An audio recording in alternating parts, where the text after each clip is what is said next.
आपके साथ, हमने अपने आप के साथ जुल्म किया। जुल्म की शुरुआत यहां से होती है, फिर उसके घर में होती है, घर से जुल्म होता है, बीवी पर, बच्चों पर, उनके हुकूक को मार देना ये जुल्म है।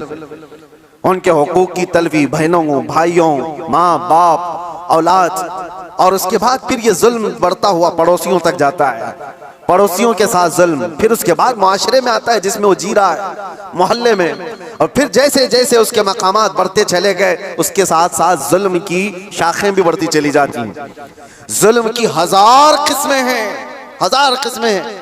मेरे अजीजों, एक बात याद रखो, कुरान में अल्लाह ताला ने फरमाया इन्नहु ला युहिब्बुज़ ज़ालिमीन, अल्लाह ताला जालिमों को हरगिज पसंद नहीं करता।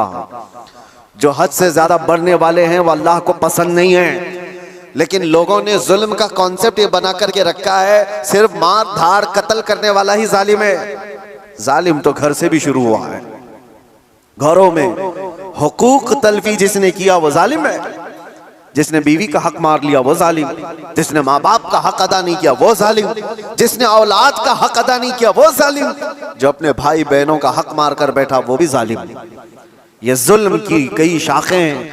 और उसके बाद मेरे अजीजों, लोग जब अमली जिंदगी में आगे बढ़ते हैं तो जुल्म कहां कहां है मैं आपको बताऊं।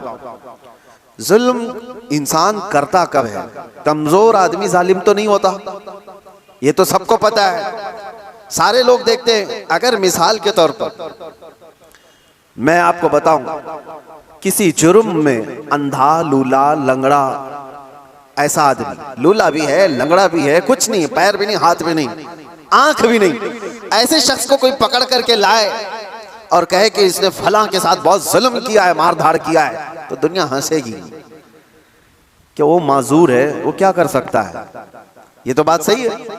कमजोर आदमी जुल्म नहीं कर पाता क्योंकि उसके पास वो नहीं है। इसका अपोजिट ये निकलता है कि ताकत जैसी ही आती है इंसान वैसी ही जुल्म शुरू करता है। ताकत, और ताकत कई किस्म की है। जिस्म की भी ताकत है, माल की भी ताकत है, पावर की भी ताकत है, मनसब की भी ताकत है। और ये तीनों ताकतें जब किसी के ऊपर चढ़ जाती हैं तो फिरौन बनता है।